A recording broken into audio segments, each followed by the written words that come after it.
alunos, sejam bem-vindos a mais uma aula de Geografia. Eu sou a professora Adriele e hoje, o assunto aí que a gente vai trabalhar, que vocês vão estudar, são as bacias hidrográficas. A gente vai entender o que é uma bacia hidrográfica, quais são os elementos de uma bacia. No decorrer da aula vocês vão compreendendo bem direitinho. Então vamos lá. Bacias hidrográficas, também são chamadas aí de bacia de drenagem. Tá? É uma região que ela é caracterizada pela captação de água da chuva e essa água ela escoa pela chamada rede de drenagem ou também rede hidrográfica, formada pelos cursos de água como riachos, córregos, ribeirões e os rios, seus afluentes e também os seus subafluentes.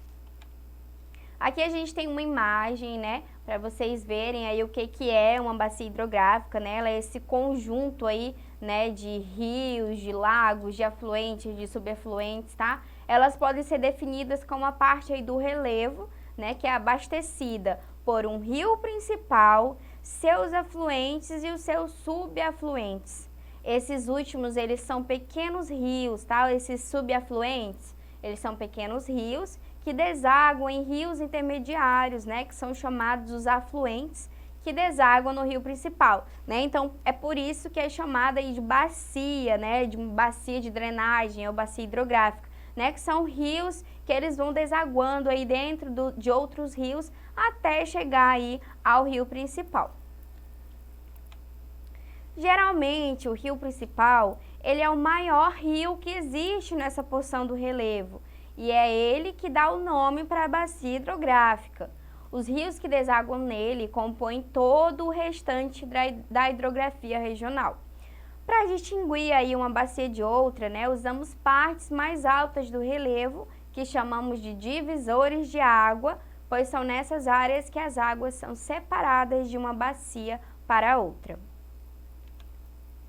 Agora a gente vai conhecer aí os elementos de uma bacia hidrográfica, Quais são as partes de uma bacia.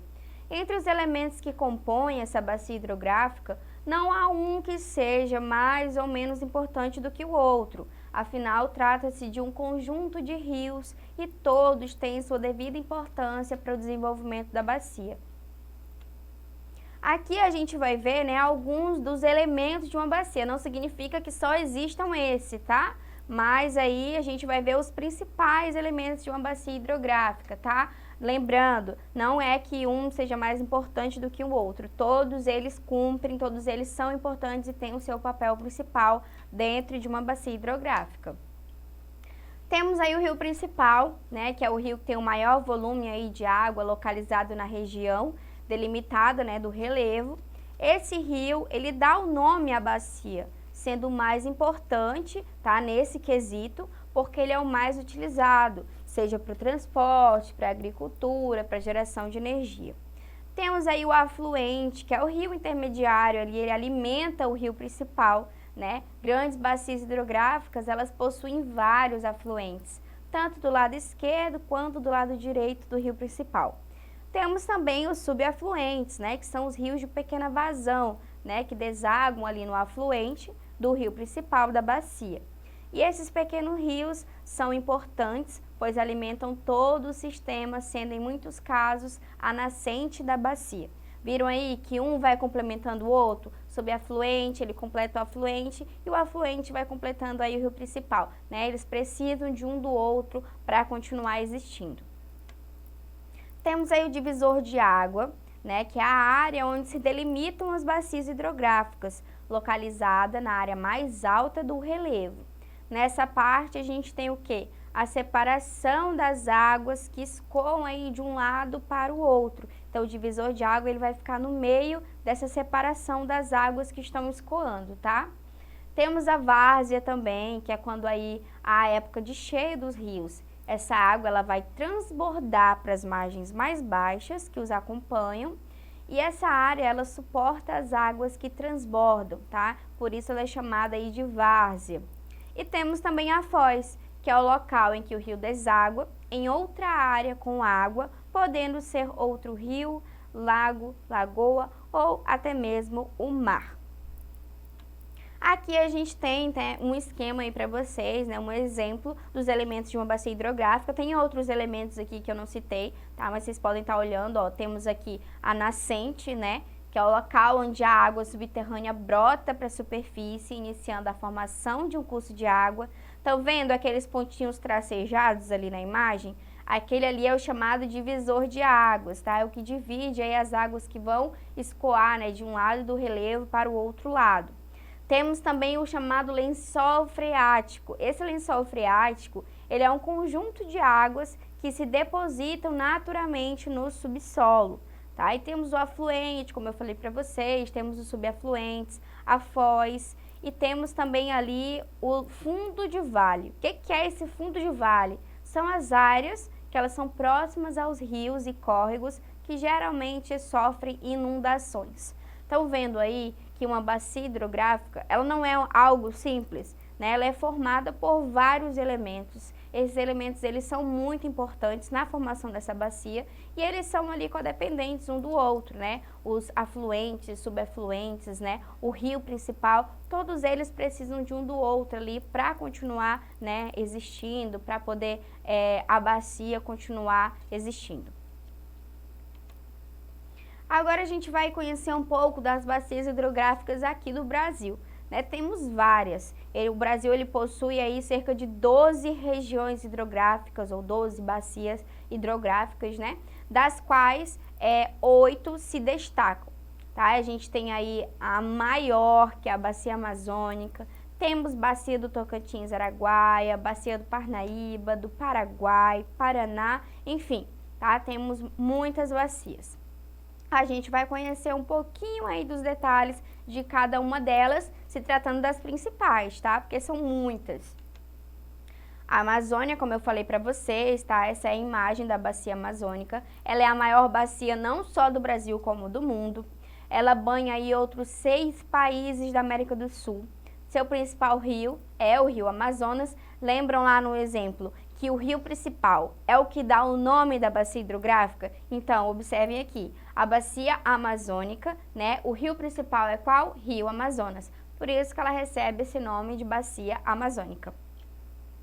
Então, esse rio, né, o Rio Amazonas, ele é bastante utilizado para o transporte de pessoas, de carga, serve também de meio para navegação, é considerado o maior rio do mundo, tem uma grande vazão e ele passa por uma área relativamente plana e pouco profunda. Devido a essa grande quantidade de água, a bacia amazônica ela possui um grande potencial hidrelétrico, mas a sua produção ela é pequena, pois há uma grande distância entre ela e os centros urbanos e industriais do país.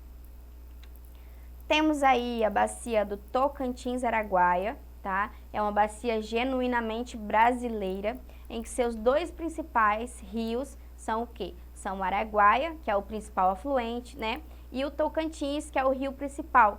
Por isso que ela recebe esses 2 nomes, tá? De bacia Tocantins-Araguaia. Eles escoam ali do Planalto Central, em direção ao norte do país, e passam por alguns estados, né? Como Goiás, Tocantins, Mato Grosso, Pará, Maranhão e também o Distrito Federal. Bacia do São Francisco, tá? Ela é localizada aí também no território brasileiro. O principal rio é o Rio São Francisco e nasce ali, né, em Minas Gerais, indo em direção ao Nordeste, nos estados da Bahia, do Pernambuco, Sergipe e Alagoas, banhando também aí Goiás e Distrito Federal. Outro importante fator, né, característico aí da bacia do Rio São Francisco é a presença de vegetação, né, de 3 tipos de vegetação, tá? Que é o cerrado, a caatinga e a mata atlântica. Aí a imagem da bacia Platina, que ela é a segunda bacia em extensão, tá? Sendo ocupada pelos rios Paraná, Paraguai e Uruguai. Como o nome diz, né, essa bacia tem como foz aí o Rio do Prata, no Uruguai, desaguando no Oceano Atlântico. Olha aí a imagem representando aí a bacia Platina. A bacia do Paraná, ela ocupa uma área de planaltos, tem grande importância aí para a economia brasileira, porque nela, né, a gente tem aí grandes usinas hidrelétricas, como a usina de Itaipu e a hidrovia Tietê-Paraná. Ela banha os estados de Goiás, Minas Gerais, São Paulo, Mato Grosso do Sul e também o Paraná. E aí a bacia do Uruguai, né, o rio principal, a imagem para vocês do rio Uruguai, tá? Ele nasce ali dos rios Canoas e Pelotas e ele serve também como divisor de estados, tá? Ele divide ali Santa Catarina e Rio Grande do Sul, além de ser parte da fronteira entre a Argentina e o Brasil. Agora, qual a importância, né? Vocês viram aqui as principais bacias hidrográficas brasileiras. Ah, professora, só tem essas? Não, não é que só tem essas, tá? Mas essas são as principais, vocês podem estar pesquisando aí mais detalhadamente as outras bacias que compõem aí toda a rede hidrográfica do nosso país, tá? Agora a gente vai conhecer um pouquinho aí por que as bacias hidrográficas, elas são tão importantes. Né, sabemos que a água ela é um recurso renovável, né, reposto da superfície terrestre diariamente, graças ao ciclo hidrológico, tá? Só para lembrar vocês que também temos aulas aqui na plataforma falando, explicando aí detalhadamente sobre esse ciclo hidrológico. Entretanto, aí o consumo irracional, ou seja, consumo errado, né, com desperdício, poluição dos rios, falta de saneamento básico em várias partes do mundo, faz com que muitos povos eles sofram com a escassez desse recurso, que grande parte da população acha que é infinito, mas ele não é. Se a gente for analisar as atitudes humanas, percebemos que cuidamos pouco da água que nos cabe. Isso é um grande erro, pois a água ela é o elemento primordial para a existência da vida. Estima-se que apenas 2,5% da água do planeta, né, é doce e deles apenas 0,4% é próprio para o consumo. O restante estão onde? Estão nas geleiras, no subsolo, nos depósitos de água, conhecido aí como aquíferos. Então a gente pode perceber, né, que esse consumo errado, né, dos recursos hídricos faz com que a gente não tenha, né, muitas pessoas não tenham acesso a uma rede de água potável e são pouca, né, a porcentagem de água doce, né, que pode ser consumida, ela é pouca comparada à nossa, mas tem muita água do mundo, mas não significa que toda essa água ela pode ser utilizada para consumo. Aqui a gente tem um gráfico para mostrar para vocês, né, tem 97,5% da água do planeta, ela é salgada, né, que não é uma água que a gente pode estar utilizando, não pode estar bebendo dessa água. 2,5% apenas da água é doce, né? 69,5% estão nas geleiras, 30,1% estão no subsolo e apenas 0,4% estão aí nos rios, nos lagos, nos pântanos e na atmosfera. Algumas regiões do planeta, como o Oriente Médio, né, países africanos principalmente, sofrem muito com essa situação de escassez de água, tendo que importar alimentos básicos, pois a agricultura da região ela não consegue ser abastecida. Estudos mais pessimistas eles apontam que a água será o objeto a ser disputado nas guerras dos próximos anos, caso a gente não tenha uma conscientização sobre sua importância e tomarmos aí os devidos cuidados. Isso quer dizer que a falta de água em uma região afetará a todos, direta ou indiretamente. Viram a importância da água, a importância que a água tem pra gente? Então é primordial, né, que a gente se conscientize, né, que a gente passe a economizar dentro dos nossos lares, né, dentro aí das nossas casas, porque por mais que a água seja, né, um recurso aí renovável, ela não é infinita, né? Já tem países que sofrem com a escassez de água e eu espero muito, né, que nós não sejamos, né, não estejamos dentro desse grupo. Então vamos nos conscientizar, vamos economizar, né, e cuidar aí dos nossos recursos hídricos. Então é isso, gente, essa foi a nossa aula de hoje. Espero que vocês tenham gostado. E não se esqueçam que para assistir mais aulas como esta, é só você estar acessando a nossa plataforma Eduque e até a nossa próxima aula.